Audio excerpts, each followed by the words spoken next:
आइएगा 19 नंबर सवाल क्या बोलता है, निम्नलिखित में से किस किस क्षेत्र में, क्या बोल रहा है, हाँ ठीक, चलिएगा आते हैं। क्या बोलता है, निम्नलिखित में से किस क्षेत्र में भारत में प्रथम जो है कि सहकारी आंदोलन का प्रारंभ किया गया? तो यह कृषि जो है कि आपको ऋण के क्षेत्र में जो है कि पहला सहकारी आंदोलन की शुरुआत जो है कि आपको किया गया था।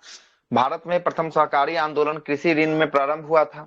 एडवर्ड लॉ की अध्यक्षता वाली एक समिति की रिपोर्ट पर भारत के प्रथम जो है कि सहकारी ऋण समिति का अधिनियम कौन से वर्ष में आया था? तो 1904 में जो है कि आपको लाया गया था। ठीक है, और यह सहकारी आंदोलन जो है कि कैमी सदी में प्रारंभ हुआ था? तो यह जो है कि आपको हुआ था 20वीं 20वीं सदी सदी। में जो है कि आपको प्रारंभ जो है कि आपको हुआ था। और भारत की पहली सहकारी समिति कहाँ पे? तो कर्नाटक के गंडम जिले के जो है कि आपको, है ना, कनाल कनालिका फलन में जो है कि आपको गांव में कृषि ऋण सहकारी समिति का गठन किया गया था। और यह समिति जो है कि आपको कब बनी थी? 1905 में बनी थी, 8 मई को जो है कि आपको बनी थी। ठीक है, अगला है कि भारत में सहकारी आंदोलन के जनक की बात करेंगे, किसको माना जाता है? तो एफ जो है कि आपको निकोलसन को जो है कि आपको माना जाता है। ठीक है, निकोलसन को माना जाता है। और ठाकुर प्यारेलाल सिंह और श्री सिद्धा जो है कि आपको नागौड़ा सन्ना जो है कि राम नगौड़ा पाटिल को जो है कि आपको, हाँ, सन्ना राम गौड़ा को जो पाटिल को माना जाता है। कारी समिति की बात करेंगे, कारी समिति, सहकारी होना चाहिए, यहाँ पे कट गया है, सहकारी समिति होगा।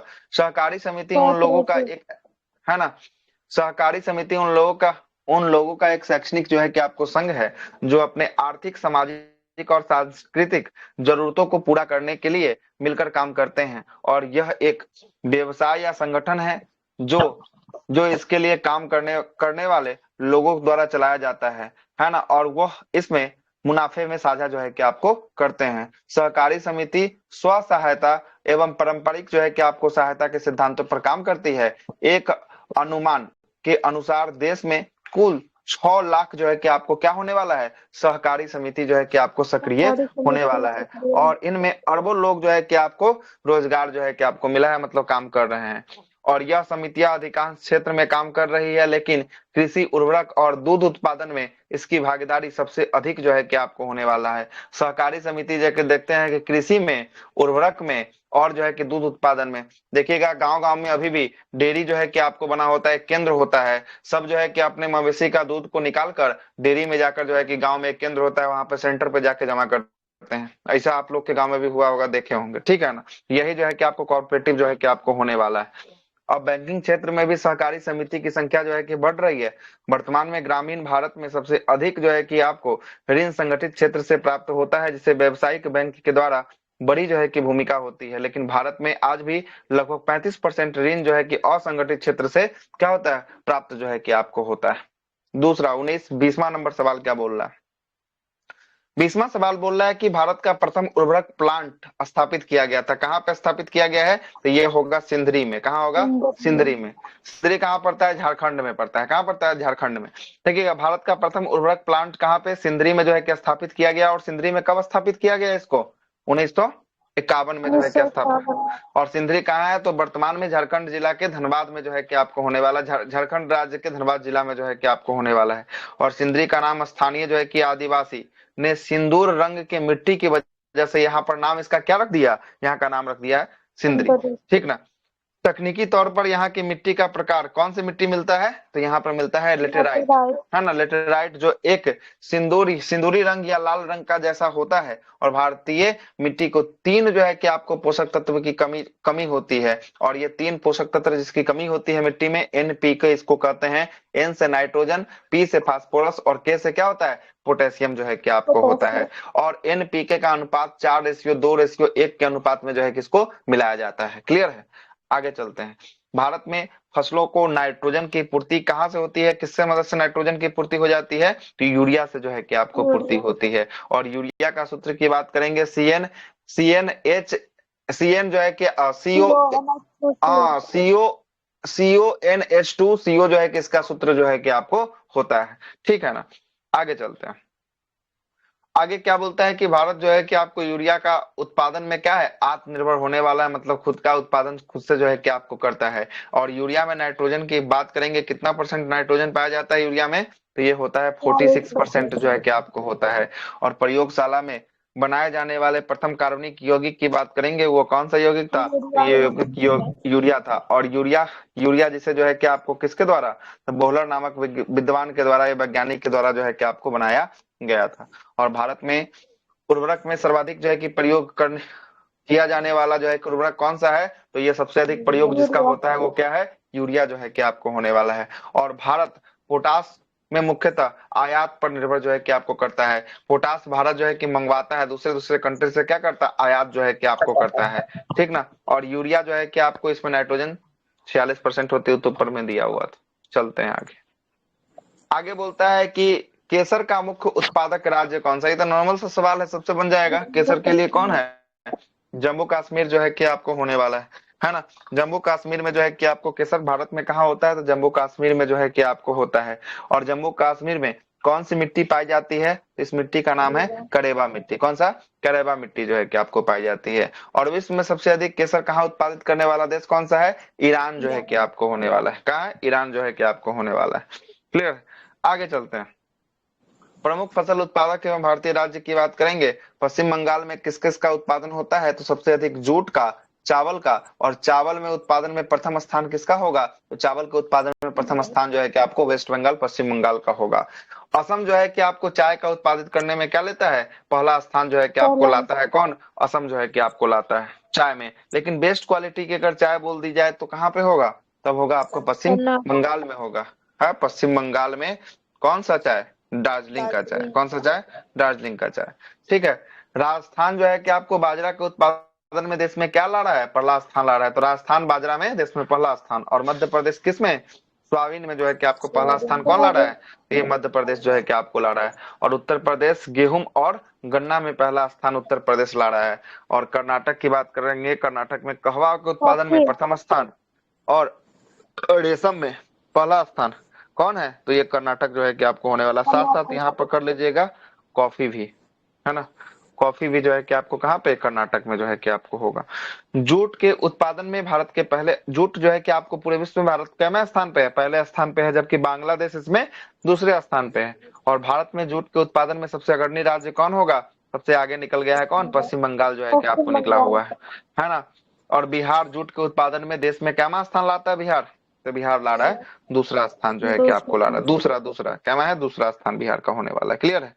आगे चलते हैं। सर कहवा कॉफी एक ही हुआ ना सर? हाँ, कहवा को ही कॉफी कहा जाता है ना। कहवा को कॉफी कहा जाता है। ठीक। आगे चलते हैं। अगला देखिएगा, अगला क्या बोलता है। निम्न निम्न वक्तव्य पर विचार करें और सही उत्तर का चयन जो है कि आपको करना है। पहला कथन बोल रहा है कि हिमालय से निकलने वाली नदियां बारहमासी होती हैं। क्या आपको पता है जो नदी हिमालय से निकलता है वो सालों भर बहती है कि नहीं बहती है? यस या नो में जवाब दीजिए।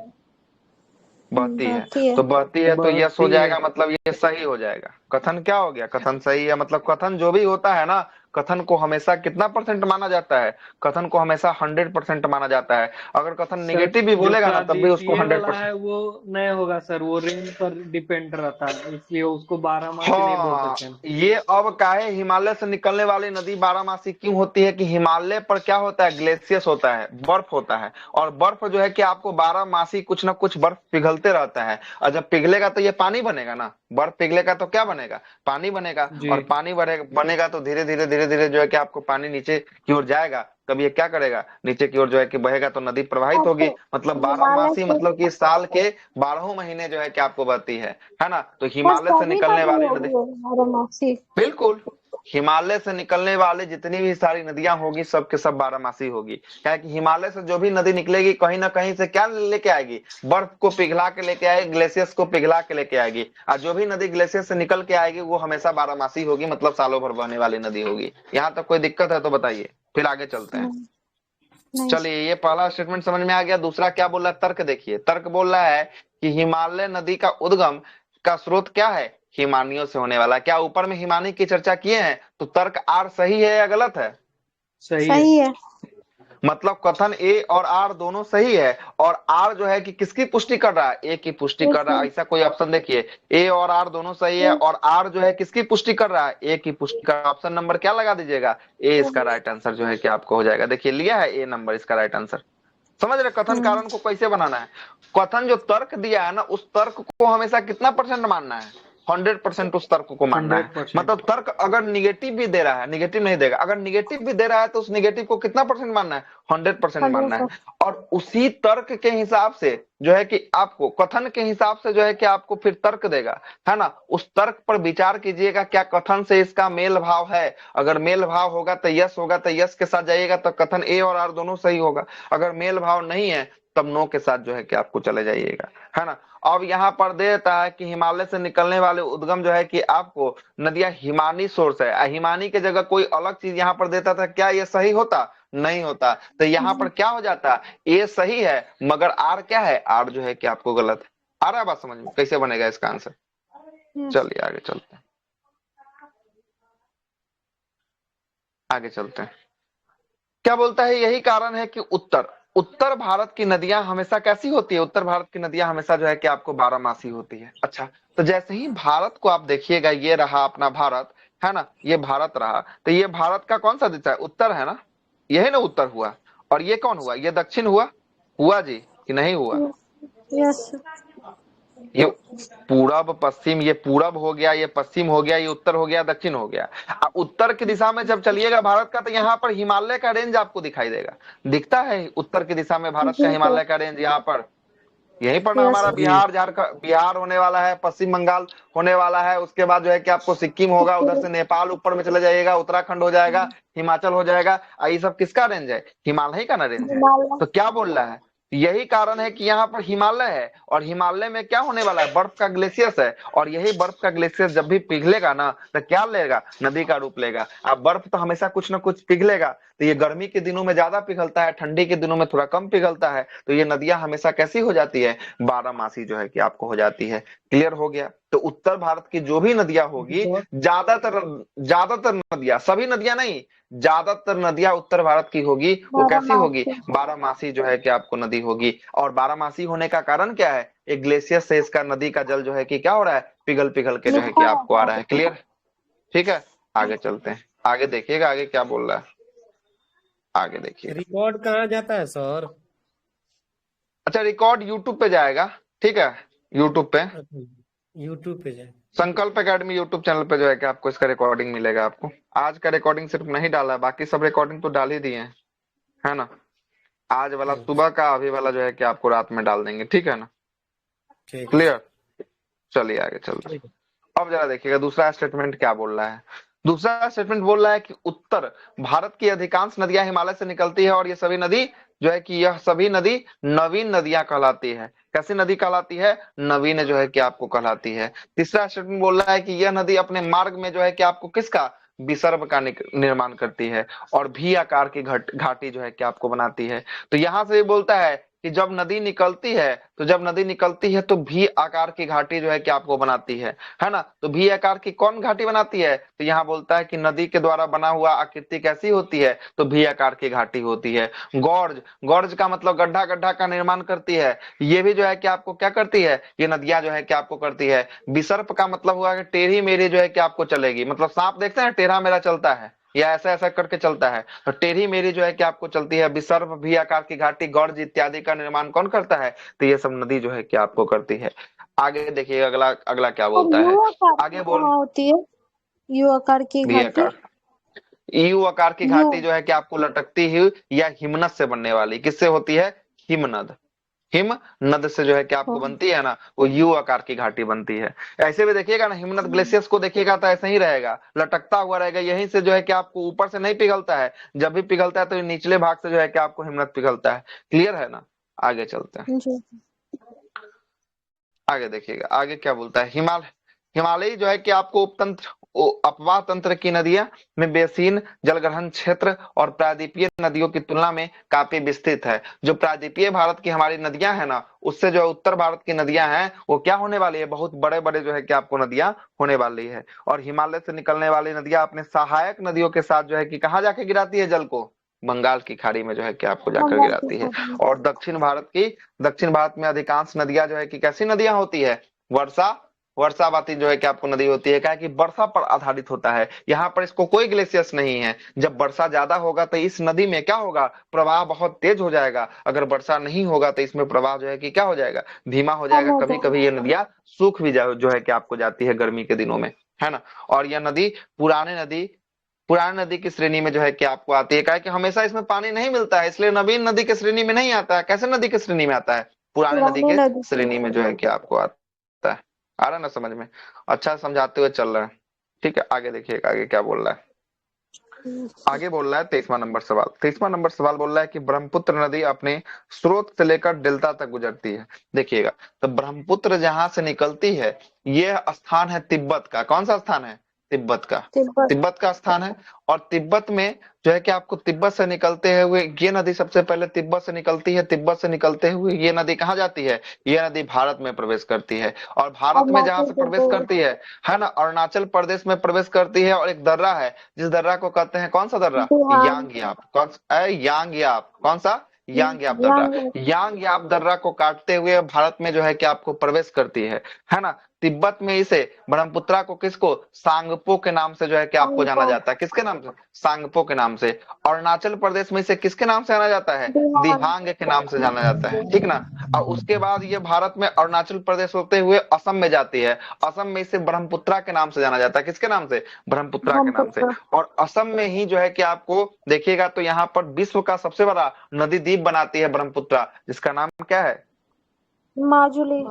माजुली द्वीप। और माजुली विश्व द्वीप। का सबसे छोटा भी जो है कि नदी द्वीप यही ब्रह्मपुत्रा बनाती है, जिसका नाम क्या है, उमानंदा होने वाला है। क्या नाम है, उमानंद। उमानंदा होने वाला है। उसके बाद ये नदी, ये असम के बाद जो है कि ये नदी कहाँ प्रवेश कर जाती है, ये जो है कि बांग्लादेश मेघालय को में। टच करते हुए बांग्लादेश में चली जाती है। तो यहाँ देखिए कहाँ कहाँ से निकला है, तो ये तिब्बत, मतलब कि इसको बोलिएगा तिब्बत किसका है हिस्सा, तो तिब्बत चाइना का हिस्सा है, ठीक ना, चाइना का हिस्सा है। तो अब ऐसा ऑप्शन खोज लीजिए, है ना, देख लीजिए, चाइना, भारत और बांग्लादेश। मिल गया आंसर, मिला। यस। चलिए, हो गया क्लियर, कहां से नदी निकला, जी सर। कहां से जो है कि आपको गया, सब कुछ बता दिए। चलिए आगे चलते हैं। यह नदियां तिब्बत के मानसरोवर के निकट से चेमा युंगडुंग ग्लेशियर से निकलती है। ब्रह्मपुत्र नदी तिब्बत में से सांगपो, अरुणाचल प्रदेश में से दिहांग, असम में से ब्रह्मपुत्रा, बांग्लादेश में इसके किसको नाम से जानते हैं, जमुना के नाम से जो है कि आपको जानते हैं। जमुना। और बांग्लादेश में जो है कि गंगा को किसके नाम से, पद्मा के नाम से जो पद्मा। है कि आपको जानते हैं। और बांग्लादेश में गंगा और ब्रह्मपुत्रा संयुक्त धारा को क्या कहा जाता है, मेघना कहा जाता है। क्या कहा जाता है, मेघना जो है कि आपको कहा जाता है। और विश्व की सबसे बड़ी नदी डेल्टा, सुंदरबन डेल्टा का निर्माण जो है कि यह दोनों नदी जो है कि मिलकर करती है, जिसका नाम है, एक हो गया आपको ब्रह्मपुत्रा, दूसरा हो गया आपका कौन, गंगा जो है कि आपको हो गया, ठीक है ना। और आगे देखते हैं, भारत से होकर बहने वाली सबसे लंबी नदी की बात करेंगे, कौन सी नदी है, तो भारत से होकर बहने वाली ब्रह्मपुत्रा जो है कि आपको नदी होगी, लगभग 2900 किलोमीटर जो है कि आपको बहती है। और भारत में बहने वाली 3 प्रमुख नदियां ऐसी है जिनका उद्गम जो है कि आपको कहाँ, भारत में नहीं है। भारत में कौन कौन नदी का उद्गम नहीं है, एक हो गया ब्रह्मपुत्रा हो गया, एक हो गया सिंधु हो गया, और एक हो गया सतलज हो गया, है ना। सिंधु, सतलज और मानसरोवर ब्रह्मपुत्रा, झील से ये कहाँ से निकलती है। निकलता है, ये तीनों ये का तीनों तिब्बत। निकलता है मानसरोवर, है ना, तिब्बत के मानसरोवर झील से निकलता है। क्लियर है, और ये तीनों को मैप जी पे भी सर। समझाए होंगे आपको, है ना। आगे यस चलते यस हैं। सर। सर। ब्रह्मपुत्र नदी का उद्गम तिब्बत में मानसरोवर के चेमा युंगडुंग ग्लेशियर से है। सिंधु नदी, इसका भी उद्गम जो है कि आपको मानसरोवर के बाखरचू हिमानी से है। और जबकि सतलज नदी ये तिब्बत के राकसताल झील से जो है कि आपको निकलता है। क्लियर है, चलिए आगे चलते हैं। अगला है 24 नंबर सवाल। 24वां सवाल बोल रहा है कि निम्नलिखित में से वह कौन सा देश भारत के साथ सीमा नहीं बनाता है। देखिए तो कौन हो जाएगा आंसर, ताइवान। ताइवान। ताइवान हो जाएगा, बिल्कुल सही है। यहाँ तो साफ साफ दिख रहा है कि ताइवान, ताइवान का सीमा किससे लगता है, चाइना से लगता है। किससे लगता है, चाइना से लगता है। जबकि चीन की सीमा की बात करेंगे, भारत से लगता है, कितना किलोमीटर का सीमा लगाता है भारत से चाइना, 3488 किलोमीटर का। कितना, 3488 किलोमीटर का। बर्मा को क्या कहते हैं, म्यांमार कहते हैं। म्यांमार की सीमा की बात म्यांमार करेंगे, म्यांमार की 1643 किलोमीटर का 17। सीमा लगता है, 1643 किलोमीटर का।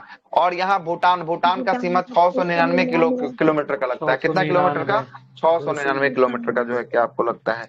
चीन की बात करेंगे, चीन की सीमा भारत के केंद्र शासित और राज्य की बात करेंगे, लद्दाख, हिमाचल प्रदेश, लद्दाख, उत्तराखंड, उसके बाद सिक्किम और अरुणाचल प्रदेश के साथ जो है कि अरुणाचल आपको लगती है। प्रदेश। किसके साथ, चाइना का सीमा जो है कि आपको लगता है। और इसमें से भी बोलेगा सबसे अधिक किसके साथ, अरुणाचल प्रदेश के साथ लगेगा। ठीक अरुणाचल है, प्रदेश। दूसरा म्यांमार की बात करेंगे, म्यांमार, अरुणाचल प्रदेश, नागालैंड, मणिपुर और मिजोरम, इसमें भी सबसे अधिक किसके साथ, तो अरुणाचल प्रदेश के साथ जो है कि आपको लगता है। वही अगर भूटान की बात कर दी जाए, भूटान की सीमा किस किस राज्य से लगती है, तो ये एक लगता है सिक्किम से, दूसरा लगता है सिक्किम, पश्चिम बंगाल से, तीसरा लगता है असम से और चौथा अरुणाचल लगता है अरुणाचल प्रदेश से लगता है। और इसमें भी सबसे अधिक बोल दिया जाए कि भूटान की सीमा किस राज्य से लगती है, तो असम से असम सबसे से। अधिक जो है कि आपको सीमा लगती है। क्लियर है, असम से सबसे अधिक जो है कि आपको लगती है। तो तीन चार गो और बचा है, उसको भी कहला छोड़े, उसको भी लपेट ही देते हैं। एक बचा कौन, नेपाल बचा। नेपाल की बात करेंगे, नेपाल। नेपाल की सीमा जो है कि कितना, 1751 किलोमीटर का 5 सीमा लगता राज्य। है।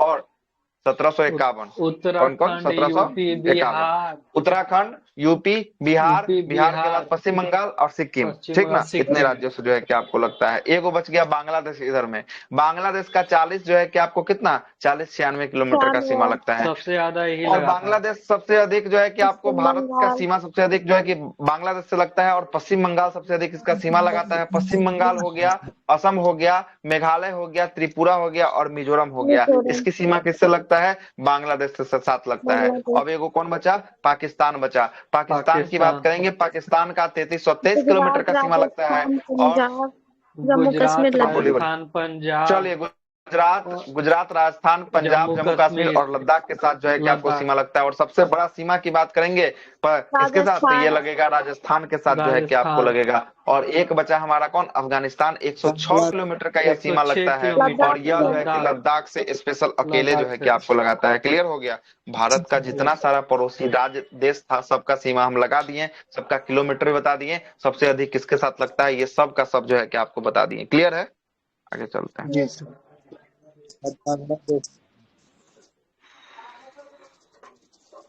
चलिए आगे चलते हैं, 25वां नंबर सवाल।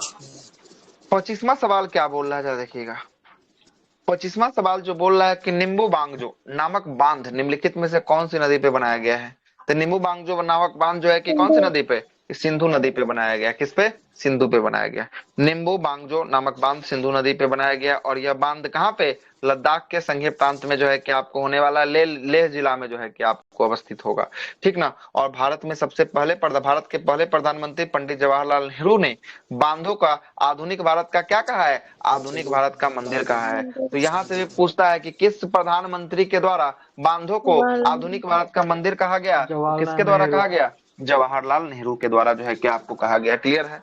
भारत में प्रथम जो है कि बहुउद्देशीय परियोजना कौन सी परियोजना थी, दामोदर नदी घाटी दामोदर परियोजना, है नदी ना। घाटी। और ये कब बना था दामोदर नदी घाटी परियोजना, तो यह जो है कि उन्नीस आपको सौ बना था अड़तालीस 1948 में। में। और इसका तुलना जो है कि आपको कहा, तो इसका तुलना अमेरिका के टेनडेसी नदी घाटी परियोजना से जो है कि टेंडेसी, आपको किया गया था, है ना। और यहाँ नीचे तो लिखना ही है, विश्व का प्रथम बहुउद्देशीय परियोजना टेंडेसी नदी घाटी परियोजना जो है कि आपको 1933 में कहाँ पे बनाया गया, अमेरिका में जो है कि आपको बनाया गया।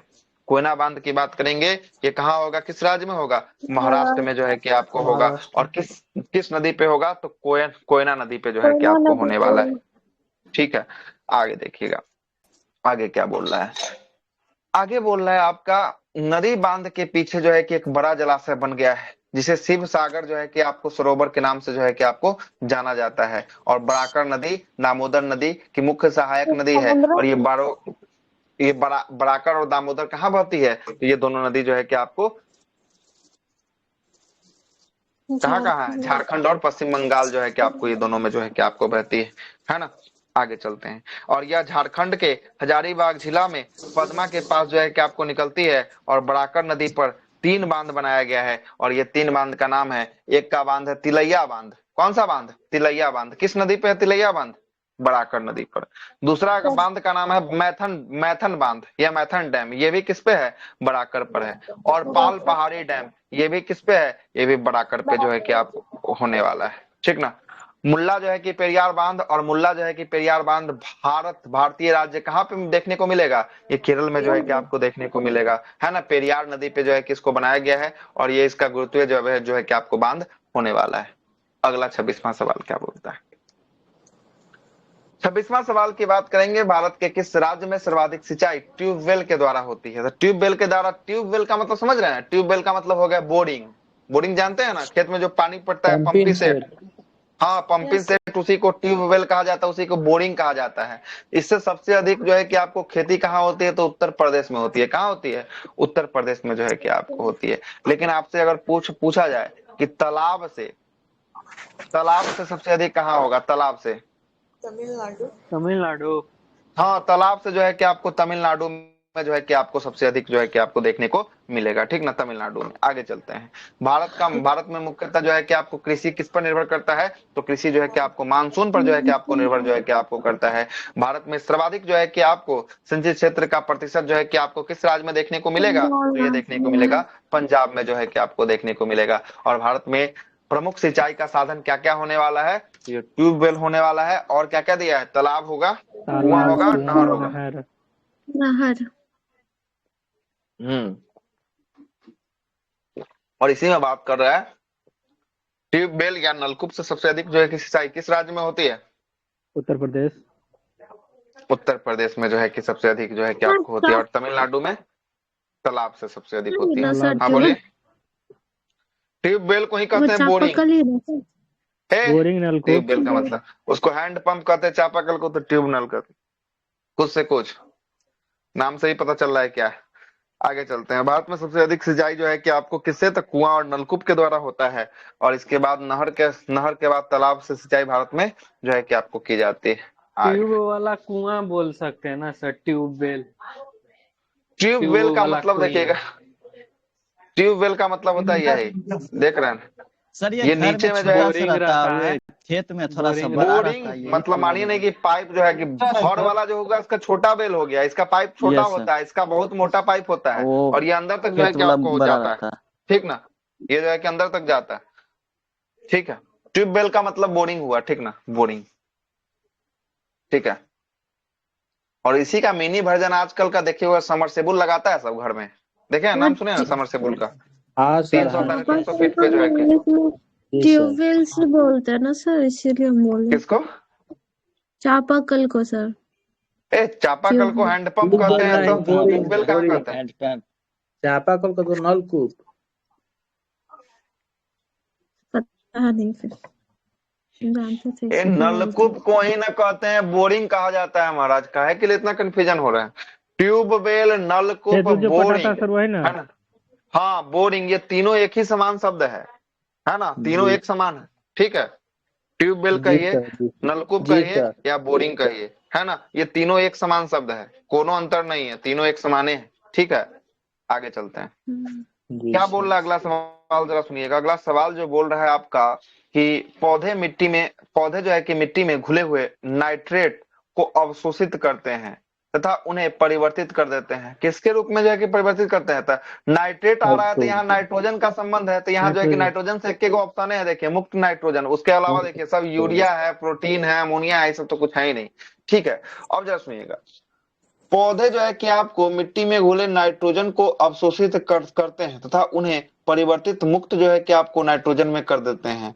एजोटोबैक्टर और एजो जो है कि स्पाई स्पाइरिगल। लिगम, हाँ स्पाइरिगल है, लीगल नहीं है, लिगम है ना, मॉ है, ठीक ना। और क्लोरो जो है कि मॉ है, मो मॉ, ये दिया देखिए हुआ क्या है, सर, मॉ, रिलम है सर, मो है, रिलम है, एम रिलम है। होगा, यस ठीक ना, सर। हाँ रिलम है।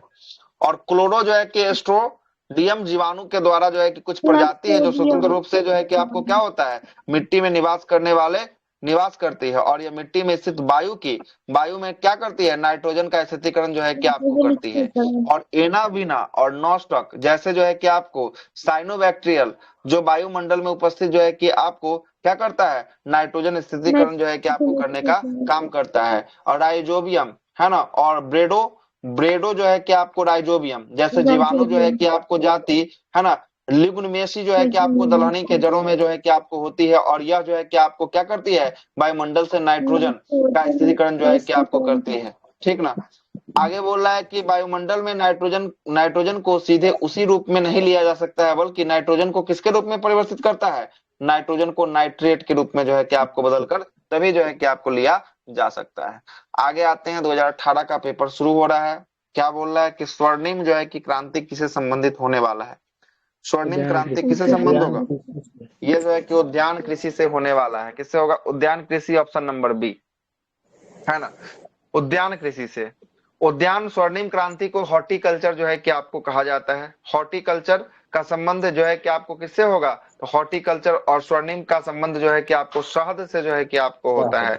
स्वर्ण रेशा क्रांति जो है कि आपको किससे? तो ये जूट से संबंधित जो है कि आपको होगा। और हरित क्रांति का संबंध किससे होगा? हरित क्रांति का संबंध खाद्यान्नों से जो है कि आपको होगा हरित क्रांति का। सदाबहार क्रांति का संबंध जो है कि किससे होगा? सदाबहार का इसी किससे? हिसाब से चलेगा, संबंध जो है कि आपको, हाँ, समग्र जो है कि किसी विकास से जो है कि आपको होगा। सेरीकल्चर रेशम कीट पालन, एपीकल्चर मधुमक्खी पालन, फ्लोरिकल्चर पुष्प का उत्पादन जो है कि आपको होता है ना। और पोमोलॉजी जो है कि फल के उत्पादन संबंधित क्या होगा? पोमोलॉजी जो है कि आपको होगा। ठीक है, आगे चलते हैं। पीली क्रांति का बात करेंगे। पीली क्रांति का संबंध किससे है? उत्पादन तिलहनों से है। नीली क्रांति का संबंध किससे है? नीली क्रांति का उत्पादन मत्स्य मत्स्य उत्पादन उत्पादन से जो है कि आपको होगा। सही है, मत्स्य उत्पादन से जो है कि आपको होगा। उसके बाद गुलाबी क्रांति, झींगा उत्पादन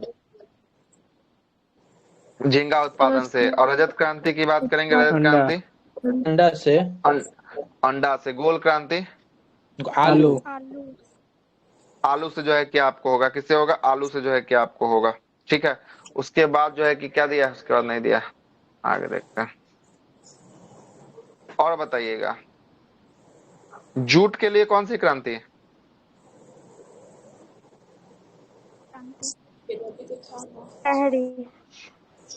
सुनहरी क्रांति। इसको सुनहरी क्रांति कहते हैं, जूट उत्पादन से जो है कि आपको कहते हैं। ठीक है, एक और कौन सा याद आ रहा था, सॉरी याद नहीं आ रहा है, करेंगे बाद में। आइएगा 29वें नंबर सवाल की बात कर लेते हैं। 29वें नंबर सवाल क्या बोलता है? लोकटक झील जो तैरता एक सौ हुआ, लाल क्रांति सर आता है ना। हाँ, लाल क्रांति, यही याद नहीं आ रहा था। ठीक ना, काली क्रांति जो है आपको, लाल क्रांति कृष्ण क्रांति था, काली क्रांति नहीं था। कौन सा था? कृष्ण क्रांति था। कृष्ण क्रांति किससे है? बायोडीजल से। किससे है? बायोडीजल से जो है कि आपको होने वाला है कृष्ण क्रांति। एगो लाल क्रांति था। लाल क्रांति किससे है बताइए? लाल क्रांति सर हो जाएगा मांस से। मांस और एक और होगा मांस के साथ साथ, बताइए। हाँ, मांस और टमाटर से जो है कि आपको हो जाएगा। ठीक है ना, मांस और टमाटर से जो है कि आपको हो जाएगा लाल क्रांति। एक होता है अमृत क्रांति होता है, बताइए, है ना। गुलाबी क्रांति था ना, गुलाबी झींगा मछली। अमृत क्रांति, अमृत क्रांति नदी जोड़ परियोजना। हाँ, नदी जोड़ो परियोजना अमृत क्रांति का संबंध जो है कि आपको होगा। एक होता है खाकी क्रांति, जिससे किसका उत्पादन? चमड़ा से संबंधित होता है। किससे? चमड़ा से संबंधित जो है कि आपको होता है। और एक काली या कृष्ण क्रांति, ये कच्चा तेल या बायोडीजल से संबंधित जो है कि आपको होने वाला है ना। और एक होता है सुनहरी क्रांति, ये फलों से जो है कि आपको संबंधित होता है। ठीक, आगे चलते हैं। हाँ, जूटो जो है कि आपको होता है सुनहरी, है ना, गोल्डन फाइबर के नाम से। एक होता है बादामी। बादामी होता है मसालों के लिए। ठीक ना, मसालों के लिए। सफेद ठीक है, उत्पादन से। जी सर, आगे चलते हैं। अगला बोलता है कि लोकटक झील जो तैरता हुआ द्वीपों के लिए प्रसिद्ध है, कहाँ स्थित है? लोकटक झील कहाँ पे? मणिपुर में जो है कि आपको होगा। और लोकटक झील में ही, मणिपुर में एक नेशनल पार्क है। उस नेशनल पार्क का क्या नाम है? केबुल लामजाओ नेशनल पार्क जो है कि आपको होने वाला है। ठीक ना, आगे चलते हैं। इसी झील के उत्तर पूर्वी भारत में एक ठंडे मीठे पानी की जो है कि आपको झील होगा, मतलब ये मीठे पानी का झील होगा। और विश्व का एकमात्र यहाँ पर तैरता हुआ राष्ट्रीय उद्यान केबुल लामजाओ नेशनल पार्क इसी झील में अवस्थित है। लोकटक झील अपनी उत्पादकता और जैव विविधता के कारण मणिपुर की जीवन रेखा कहा जाता है। बहुत अच्छा सवाल है। मणिपुर का जीवन रेखा किसे कहा जाता है? तो यह कहा जाता है लोकटक झील को जो है कि आपको कहा जाता है। मणिपुर की प्रमुख जनजाति की बात करेंगे, कुकी, मुक्की और है ना, मैती जनजाति जो है कि यहाँ निवास करती है। और बॉक्सिंग खिलाड़ी, इसका नाम था MC मैरी कॉम। मैरी कॉम का भी संबंध किससे था? मैरी कॉम का संबंध जो है कि आपको मणिपुर से जो है कि आपको होता है। तो बताइए, एक और जनजाति का नाम बोलते हैं, सैम्पेन जनजाति। ये कहाँ निवास करती है? सैम्पेन, बताइए। अंडमान निकोबार में। एक और बताइए, जारवा जनजाति कहाँ निवास करती है? वही अंडमान निकोबार में। अंडमान निकोबार में। एगो और है, एगो और बताइएगा। एगो और जो है कि आपको जनजाति है जिसका नाम है ओजे। ओजे भी कहाँ निवास करती है? अंडमान निकोबार वो वहीं करती है सर। ये वो जो है कि आपको अंडमान निकोबार में ही जो है कि आपको करती है। ठीक है, अंडमान निकोबार में करती है। मीना राजस्थान में, है ना, मीना राजस्थान में जो है कि आपको पाया जाएगा, है ना। यही जो मीना है ना, जो अभी वैशाली का डीएम, नाम सुने हैं? क्या नाम है? अमृत लाल मीना, कथी नाम था? अमृत मीना। लाल था, क्या नाम था? कौन मीना टाइटल है ना, जो भी रहे टाइटल, राजस्थान से जो है कि आपको होने वाला। आगे चलते हैं। बोलता है कि भारत में सबसे बड़े मीठे पानी का झील कौन सा है? बुलर झील जो है कि आपको बुलर होने झील, वाला है। जम्मू जो बुलर कश्मीर। झील कहाँ होगा? जम्मू कश्मीर में जो है कि आपको होगा। और झेलम नदी से जो है कि आपको बुलर झील को कौन से नदी से पानी प्राप्त होता है? तो झेलम नदी से इसको पानी प्राप्त होता है। और विश्व की सबसे बड़ी मीठे पानी की झील कौन सी है? सुपीरियर सुप्रिया झील जो है कि आपको होने वाला है, जो अमेरिका और कनाडा की सीमा पर जो है कि सीमा आपको पर होगा। है। कौन सा झील है ना? सुपीरियर झील जो है कि सुप्रिया। आपको होने वाला। चलते हैं आगे। गंगा की सहायक नदी जो नीचे वर्णित है, वह कौन उत्तर की ओर से प्रवाहित होती है? मतलब ये सोन हो उत्तर की जाएगा। ओर प्रवाहित। सुनिए सोन सुनिए नदी। सुनिए, यहाँ पर बहुत सारा ऑप्शन में, यहाँ बहुत सारा लोग गलती मारेंगे। देख क्वेश्चन को पढ़िएगा। क्वेश्चन यहाँ आंसर लिखल है सोन, इसलिए ना मार दिए, नहीं तो अभी नहीं लिखल है तो फिर सोचना पड़ता।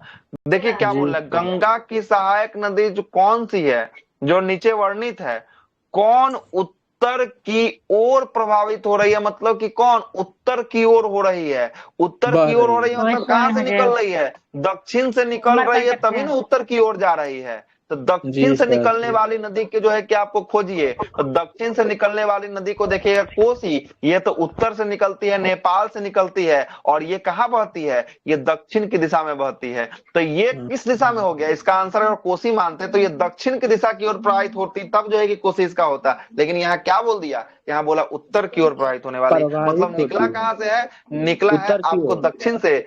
निकला है दक्षिण से, जा कहाँ रहा है? बहता है जा रहा है उत्तर। उत्तर की ओर, है उत्तर। ना, उत्तर की ओर जा रहा है। तो ऐसे में जी सर। यही एक नदी है जो सोन। सोन अमरकंटक की पहाड़ी, अमरकंटक की पहाड़ी किस राज्य में?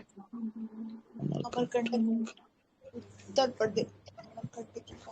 उत्तर प्रदेश में वो अमरकंटक पड़ता है। नहीं नहीं, मध्य प्रदेश में है ना अमरकंटक की मध्य पहाड़ी। प्रदेश हो गया। मध्य प्रदेश में जो है कि अमरकंटक पड़ता है। मध्य प्रदेश, हाँ, मध्य प्रदेश और छत्तीसगढ़ की सीमा पर ये अमरकंटक की पहाड़ी है। इससे ये नदी निकलेगा। तब इंडियन मैप को देखिएगा, तब मैप जो है कि आपको मध्य प्रदेश जो है कि आपको देखिएगा, और बिहार को देखिएगा तो मध्य प्रदेश जो है कि नीचे में दिखाई देगा, मतलब दक्षिण में दिखाई देगा। तो दक्षिण से बहते हुए कहाँ जा रही है? बिहार की तरफ जा रही है, मतलब उत्तर की ओर जा रही है। तो पटना में यही मिल एक जाएगा। सोन नदी जो है, ये जो है कि आपको जाकर कहाँ, पटना में आकर, फतुहा के निकट जाकर, किससे? गंगा में जो है कि आकर मिल जाती है। ठीक है, आगे जरा सुनिएगा।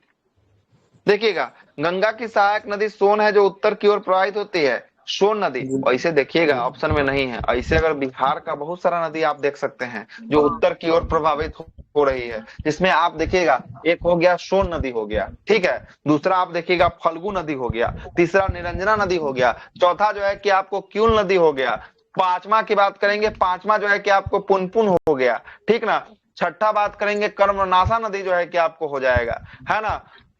6-7 को नदी जो है ना, ये सब जो है कि आपको कहां से प्रवाहित होती है? दक्षिण की ओर से निकलती है, और बिहार में प्रवाहित उत्तर होती की है ओर जाते हुए और गंगा में जाकर ये मिल जाती है ना।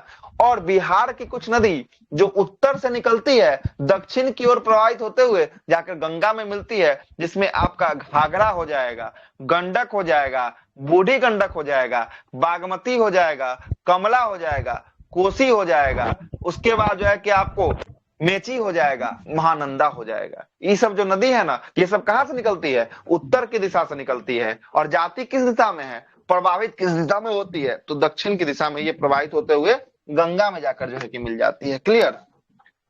आगे चलते हैं। यह अमरकंटक से निकलकर जो है कि उत्तर दिशा में प्रवाहित होती है, और पटना के निकट, मनेर, दानापुर के निकट, ये किसके निकट? गंगा में जाकर मिल जाती है। रिहंद नदी, उत्तरी कोयल नदी इसकी प्रमुख सहायक नदी होने वाली है। सोन नदी मध्य प्रदेश से निकलकर उत्तर प्रदेश, झारखंड प्रवाहित होते हुए बिहार में जाकर गंगा में मिलती है। अमरकंटक की पहाड़ी से दो नदी निकलती है, एक सोन निकलता है और दूसरा कौन सा?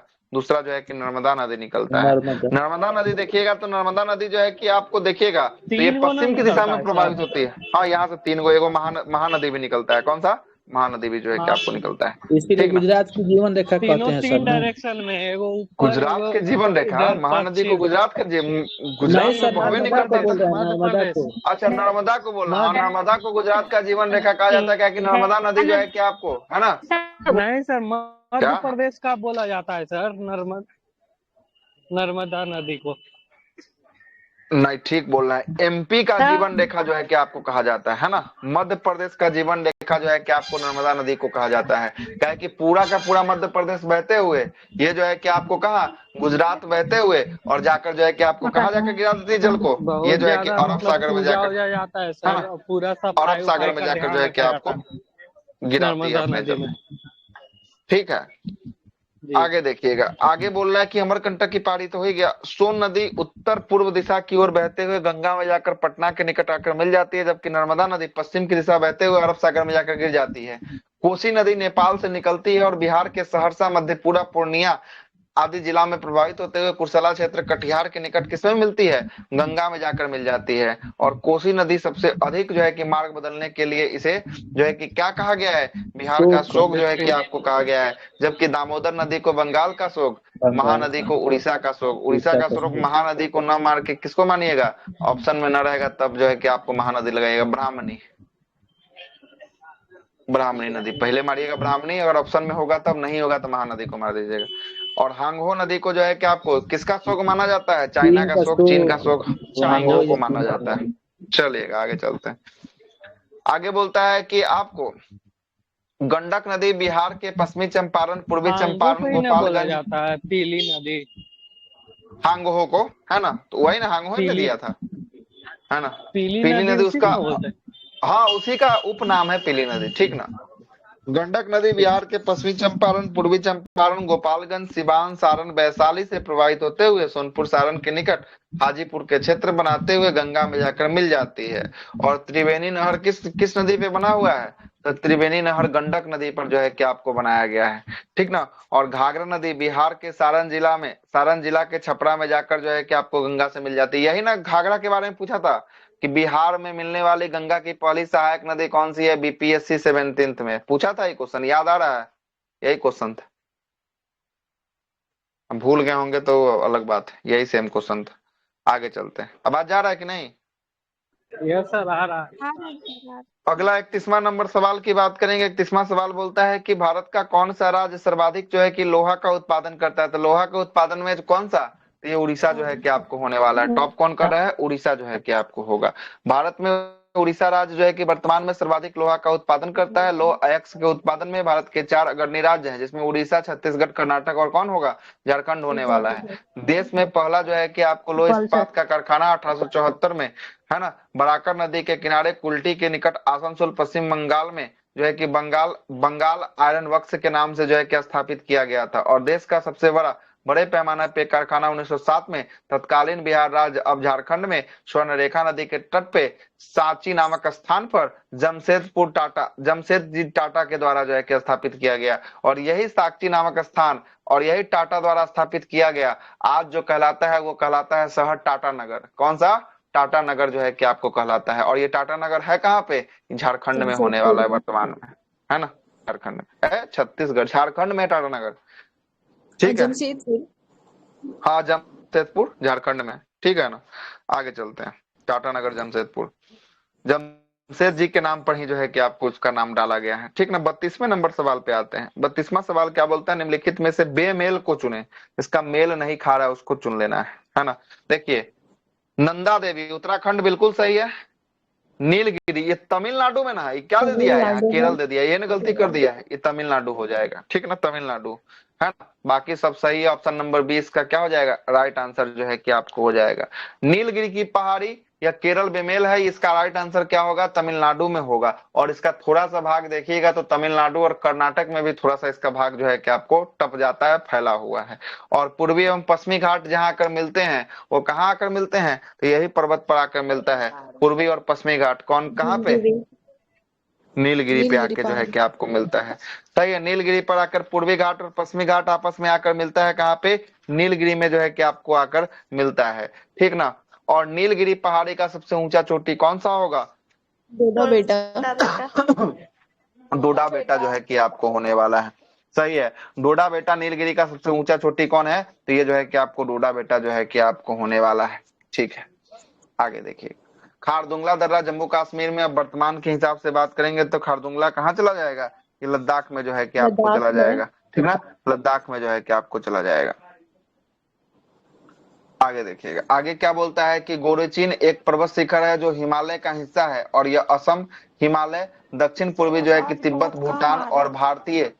आवाज कम जा रहा है तो मेरे ऊपर क्लिक कीजिएगा, मेरे आईडी के ऊपर, वहां पे वॉल्यूम को 200% कर दीजिएगा, आवाज पूरा मिलेगा। ठीक ना। दक्षिण जो है कि पूर्वी तिब्बत, भूटान और भारतीय राज्य, उत्तरी जो है कि आपको असम और सिक्किम और अरुणाचल प्रदेश में स्थित पहाड़ों के मध्य एक श्रृंखला है ना। पश्चिमी घाट को स्थानीय रूप से महाराष्ट्र में सह्याद्री, कर्नाटक और तमिलनाडु में से किसके नाम से? नीलगिरी के नाम से, नीलगिरी। और केरल में जो है कि अन्नामलाई और इलायची और कडामम पहाड़ी के नाम से जो है कि आपको जाना जाता है पश्चिमी घाट को। ठीक है, आगे देखते हैं। नीलगिरी, अन्नामलाई और पालनी पहाड़ी जो है कि समशीतोष्ण वनों का शोला कहा जाता है। नंदा देवी पर्वत जो है कि भारत में सर्वोच्च चोटी जो है कि आपको होने वाली है, जो भारत के किस राज्य में होगा नंदा देवी?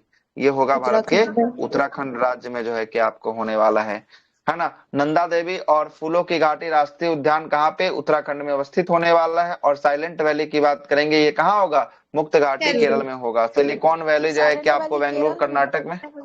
हाँ ठीक है। खारदुंगला दर्रा हिमालय का एक पहाड़ी दर्रा है जो लद्दाख और लेह जिला में स्थित है और यह दर्रा लद्दाख सीमा पर लेह के उत्तर तथा सहयोग और नुब्रा जो है कि आपको नदी घाटियों में जो है कि प्रवेश का द्वार जो है कि आपको होने वाला है। मिलाना है, इसको मिलाइए।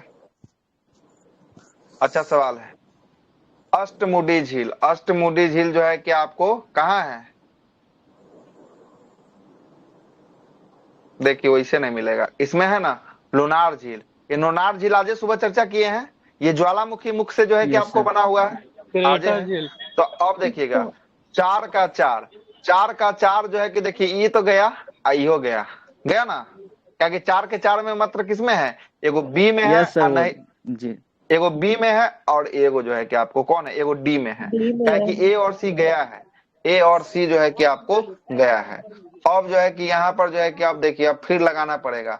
अब देखिएगा भीमताल की बात करेंगे ना तो भीमताल उत्तराखंड में होगा। कहाँ होगा? उत्तराखंड में जो है कि आपको होगा। और यह जो है कि आपको प्लेट टेक्टोनिक्स जो सिद्धांत था ना, उस सिद्धांत के तहत ये जब उठा ना, दोनों जब टकराया तब ये जो है कि आपको बना था इसका जो है कि 3, तो 1 का 3, अरे फिर तो ले लिया 1 का 3, दोनों में है।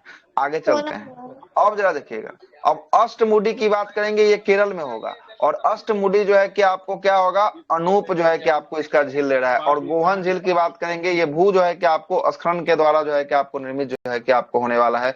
मतलब इसका आंसर क्या ले लिया? बी जो है कि इसका आंसर जो है कि आपको लिया है 1 4। दो गो तो पता था, दो गो नहीं पता था। इसका जो है कि दो गो आप जो है कि 50-50 में इसको लगा भी सकते थे और नहीं भी लगा सकते थे, ऐसा स्थिति है। और दरोगा में 1/10 निगेटिव है, मतलब 10 गो सवाल गलती होगा ना तो एगो सही सवाल का आंसर आपका कटेगा। इसलिए दरोगा में ज्यादातर प्रयास कीजिएगा कि 100 गो में 100 क्वेश्चन बना दे, छोड़े नहीं। अगर नहीं भी आ रहा है ना, 10 गो अगर मारिएगा तो 2 गो सही होगा, है ना। 2 गो सही होगा तैयो आपको प्लस में दे के जाएगा, माइनस में कभी नहीं घुसेरेगा, है ना। इसलिए ज्यादातर आदमी जो है कि दरोगा में पूरा का पूरा क्वेश्चन जो है कि बनाता है। ठीक है, आगे चलते हैं। झील जल का स्थिर जो है कि आपको मार्ग होता है जो चारों ओर से स्थल खंडों से जो है कि क्या होता है? घिरा होता है ना। लैगून अथवा अनूप झील का निर्माण तब होता है जब समुद्र का जल भाग बालू, चट्टान अथवा प्रभाल भित्तियों के द्वारा जो है कि आपको क्या हो जाता है? मुख जो है कि जल से अलग हो जाता है, उसे ही अनूप झील कहते हैं। तो अब तो मिलिए गया इसका आंसर। अनूप झील, अष्टमुडी झील कैसा झील था? अनूप झील था। और अष्टमुडी कहाँ है? केरल में है। और केरल में यह झील किससे है? समुद्र के पानी से जो है कि आपको बना हुआ ये झील है। जैसे चिल्का झील भी बोलता तो वो भी जो है कि आपको कैसा होता? तो वो भी जो है कि आपको होता, ये भी जो है कि आपको कैसा? अनूपी झील होता है। कि इसको भी कहां से पानी प्राप्त होता है? इसको भी समुद्र से ही पानी जो है कि आपको प्राप्त होता है। ठीक है। कुछ झील संक्रिय जलीय भागों द्वारा समुद्र से जो है कि आपको जुड़े होते हैं। संकरी मतलब क्या होगा? संकरी मतलब कि ये हो गया एकदम पतला सा रास्ता। संकरी मतलब होता है एकदम छोटा सा पतला सा रास्ता, और किससे जुड़ा होता है? समुद्र से जुड़ा होता है, क्या कि पानी जो है कि आपको आता रहे इसमें, ठीक ना। और इसी झील का उदाहरण है, देखिए नीचे दिए दिया है, अष्टमुडी, बेमनाड, पुलिकट, और एक और लिख दिया यहाँ पर, कौन सा? चिलिका जो है कि आपको होने वाला है। ठीक है, क्लियर है। आगे चलते हैं। हिमनद द्वारा निर्मित झील, और हिमनद या हिमानी के अपर्दन से निर्मित होता है, जैसे नैनीताल झील, भीमताल झील, राकसताल झील, खूपड़ताल झील, रूपकुंड झील। यह जब हिमनद जब पिघलता है ना, या हिमानी के जब अपर्दन होता है, कटता फटता है हिमानी, तो हिमानी जब कट फट के जो है कि अलग हो जाता है, तो उससे एक झील निर्माण होता है, उसे ही हिमानी के द्वारा निर्मित झील जो है कि आपको कहा जाता है। और असम के गौहन झील जो है, असम में गौहन झील पाई जाती है, और यह भूस्खलन, मतलब भूस्खलन का मतलब होता है कि भूमि के हिलने डोलने से जो स्खलन हुआ, इधर उधर घसका, जिससे यह झील निर्माण हुआ, उसी को भूस्खलन कहा जाता है। भूस्खलन से निर्मित झील है जो एक पर्वतीय ढलान, बड़े बड़े शिलाखंड के गिरने से कभी कभी नदियों के मार्ग बदल जाता है। जैसे यहाँ से शिलाखंड ए नाम का ही शिलाखंड हुआ, ये बी नाम का शिलाखंड हुआ, और ये दोनों जब गिर गया, तब यहाँ पर नदी जा रहा है, तो इसका नदी का ब्लॉक हो गया, तो यहाँ पर एक झील बन गया। उसी को कौन सा झील कहेंगे? उसी को भूस्खलन जो है कि आपको झील जो है कि आपको कहा गया है। ठीक है, आगे चलते हैं। ज्वालामुखी क्रिया से निर्मित झील, इसे क्रेटर झील कहा जाता है ना। और आज ही ना बताए थे, सुबह में चर्चा किए थे इस पे, ज्वालामुखी निर्मित झील पे, क्रेटर झील पे, है ना। और ये कहाँ पे होगा? महाराष्ट्र के बुल्ढाना जिला में होगा। और इस झील का क्या नाम है? इस झील का नाम है लोनार झील जो है कि आपको, है ना। और लोनार झील और पोवई झील ये मुंबई में है, और गोरेवांडा झील ये नागपुर में जो है कि आपको होने वाला है, और सलीम अली सरोवर झील ये औरंगाबाद महाराष्ट्र में स्थित जो है कि आपको झील होने वाला है। यह महाराष्ट्र का झील जो है कि आपको ये सब हो गया। अगला जो है कि आपको री एग्जाम हुआ था 15/4/2018 का, इस पे अब कल से जो है कि आपको चर्चा जो है कि आपको करेंगे 15/4/2018 से। ठीक है, तो आज के लिए इतना ही।